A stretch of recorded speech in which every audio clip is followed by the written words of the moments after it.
이사야서 43장은 포로 생활을 하고 있던 유대인들을 위한 어떻게 보면 위로의 말씀입니다.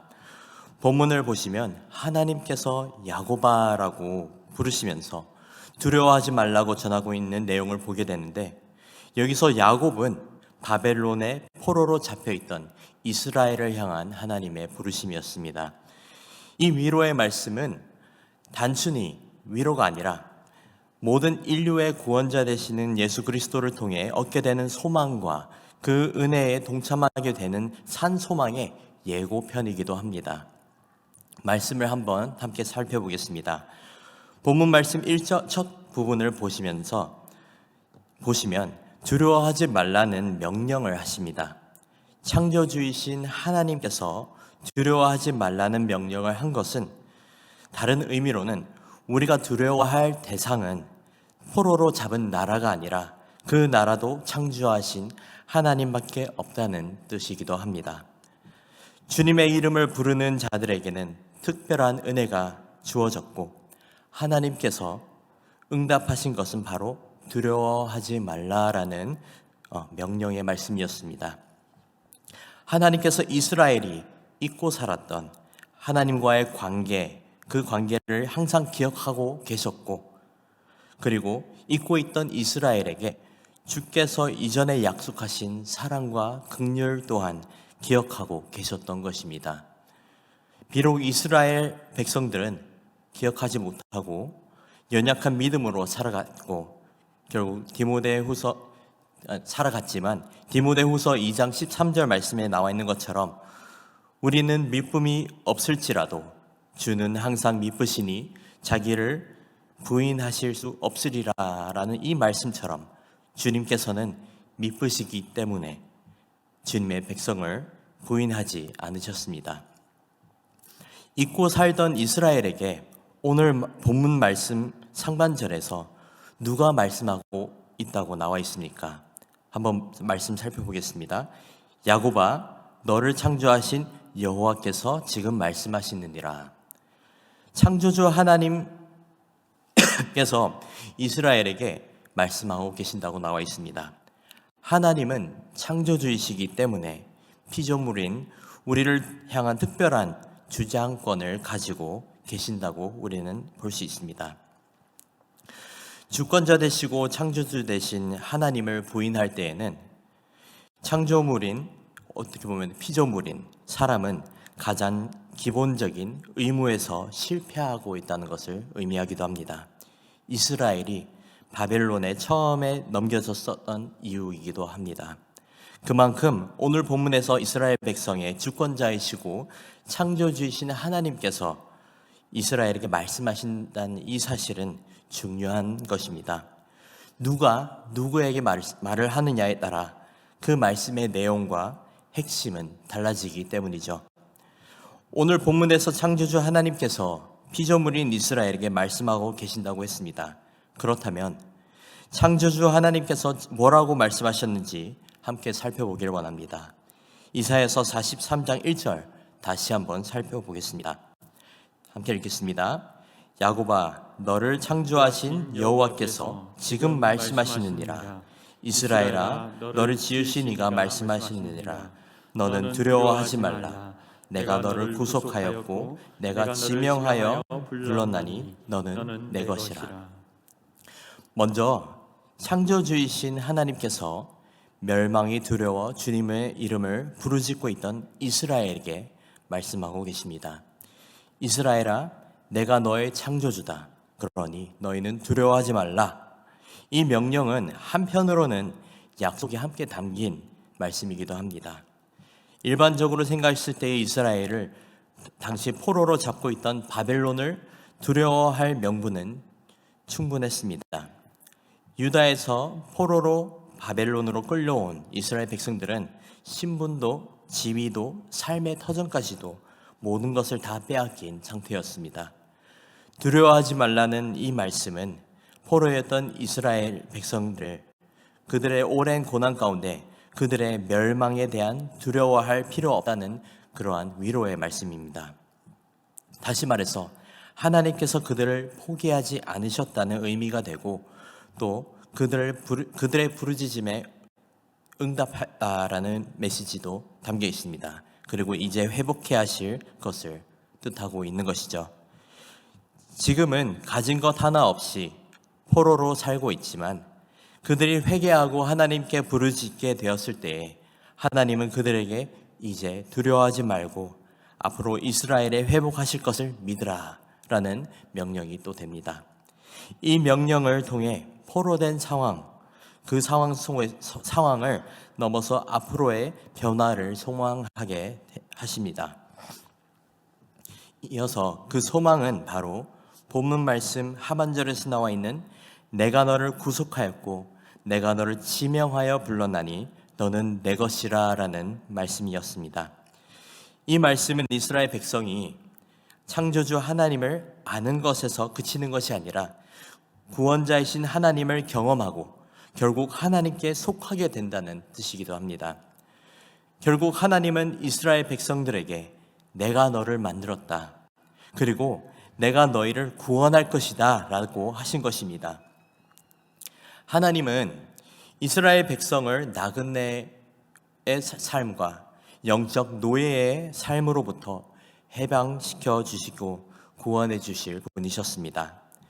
내가 너를 구속하였다라고 라는 이 말씀은 히브리어 가알이라는 단어로 대가를 지불한다라는 의미를 갖고 있습니다.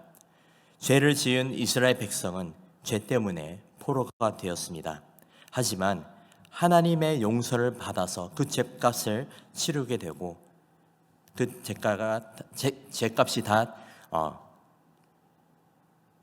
지불하게 됨으로써 하나님 안에서 자유하게 된 것을 의미합니다. 이제 세상의 종이 아닌 본래의 주인 되신 하나님께 속했음을 말씀 마지막 부분에서 보게 됩니다. 내가 너를 지명하여 불렀나니 너는 내 것이라. 자세히 보시면 하나님께서 이스라엘을 두 차례 부르시는 것을 보게 됩니다. 먼저 지명해서 이름으로 부르시고 바로 이어서 너는 내 것이라고 그 소유권을 주장하시면서 부르시고 계십니다. 이 부르심을 통해 이스라엘은 하나님의 백성이면서 이제는 하나님의 소유라는 의미를 갖게 됩니다. 우리에게 적용해 본다면 우리는 하나님의 부름받은 성도이고 또 하나님의 소유된 자들이라는 뜻과 같습니다. 우리의 소유자 되신다는 사실 하나만으로도 충분히 우리가 하나님만을 믿고 순종하고 경외할 이유가 충분합니다. 또 너를 지명하여 불렀다는 이 말씀은 큰 의미를 찾아볼 수 있습니다. 지명하여 불렀다라는 것은 우리가 하나님과 어떤 관계를 갖게 되었는지 의미하고 있습니다. 이름으로 불린다는 것, 그것은 친밀함을 의미하고 오늘 말씀에서는 소유권을 주장하면서 부르신다는 것을 의미하고 있습니다. 아무나를 부르는 것이 아니라 저기 있는 누군가를 부르는 것이 아니라 이름을 지명해서 창현아 혹은 누구야 이렇게 이름을 불러서 부르신다는 것이었습니다. 망한 나라의 백성이지만 여전히 하나님의 백성인 이스라엘을 기억하시고 그들의 이름을 부르셨다는 것은 하나님께서 포기하지 않으셨다는 소망이 담긴 부르심입니다. 그들의 이름을 부르심으로 이스라엘을 향한 하나님의 계획하심 또한 있음을 암묵적으로 알 수 있게 됩니다. 우리를 위한 하나님의 계획하심이 없었다면 우리를 창조하실 필요도 구원하실 필요도 없었습니다. 우리를 위하신 하나님이라는 이 사실을 깨닫게 되었을 때에 어떻게 감히 다른 것을 두려워할 수 있을까요? 하나님께서 우리의 창조주 되시고 우리의 구원자 되시고 우리를 하나님의 소유로 부르셨습니다. 그렇기에 우리는 더 이상 두려워할 것이 없습니다. 이제는 하나님께서 우리의 주인 되심을 믿습니다. 하나님께서 세우신 교회에 성도로 살아가고 있는 우리 모두가 이제는 하나님의 소유가 된 것입니다. 우리를 향해 너는 내 것이라 라고 하셨고 우리를 통해 하나님의 일을 이루실 줄 믿는 저와 여러분이 되기를 소망합니다. 하나님께서 우리를 부르셨고 우리를 죄로부터 대속하시기 위해서 십자가 보혈을 우리의 죄값으로 치르셨습니다. 이제 대속받은 주의 백성 되어서 하나님을 우리의 주인으로 삼고 하나님을 섬기며 살아가야 합니다. 이렇게 오늘 말씀을 통해 하나님께서 우리를 붙드시고 보호하시고 돌보아 주신 것을 알 수 있습니다. 우리와 하나님과의 관계는 다양하다고 할 수 있죠. 먼저 아버지와 자녀와의 관계, 왕과 백성과의 관계, 그리고 오늘 본문에서 나온 것처럼 창조주와 피조물의 관계와 그리고 구원자와 구원받은 자, 이렇게 여러 가지 관계들로 정리를 할 수 있습니다. 하지만 이 모든 관계의 시작은 우리의 주인 되신 하나님과의 관계에서 시작됩니다. 우리와 하나님과의 가장 첫 관계는 창조주와 피조물의 관계였습니다. 그리고 창조주신 하나님께서 우리를 지으시고 주후 자녀 삼아 주신 것입니다. 하나님이 우리를 창조하시고 죽을 위기에 빠진 우리를 구원하심으로써 우리의 참 주인이 되셨던 사실입니다. 그렇다면 주님의 소유된 우리는 어떻게 살아가야 할까요?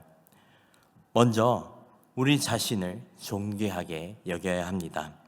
하나님께서 우리를 창조하시고 부르셨다는 것을 기억하십시오.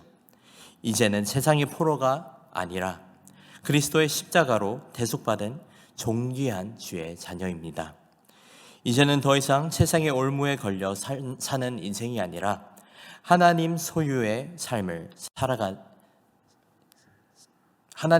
삶을 가진 저와 여러분이 된 것입니다. 나를 존귀하게 여기라는 것은 이기적이게 살라는 것이 아니라 우리 자신을 귀하게 여기라는 것입니다. 하나님의 말씀을 붙들고 하나님께서 기뻐하시는 것을 고민하면서 삶으로 예배를 드려야 된다는 것입니다. 우리 자신을 존귀한 존재로 여긴다면 존귀한 우리보다 더욱 존귀한 하나님께서 감사와 찬양을 받기에 합당한다는 것은 너무나도 당연한 것입니다. 내가 하나님의 자녀이고 하나님이 나의 주인 되신다는 이 사실을 기억하면서 주인 되신 하나님께 우리는 어떠한 눈으로 바라보고 어떠한 시선을 가지고 살아가야 되는지 고민해 봐야 한다는 것입니다. 우리를 창조하시고 구원하시고 두려워 말라 하신 것을 묵상해 본다면 우리는 하나님께서 존귀하게 여기는 자임을 알 수 있습니다. 두 번째로 하나님께서 우리를 지명하여 불렀으니 이제는 자신뿐 아니라 서로 존귀하게 대해야 합니다. 이곳에 모인 모두가 하나님이 사랑하시고 창조하신 구원한 존귀한 자들입니다. 나만 특별하다는 결론이 아니라 정말 하나님께서 우리 한 사람 한 사람을 창조하셨고 구속하셨고 주인 되십니다.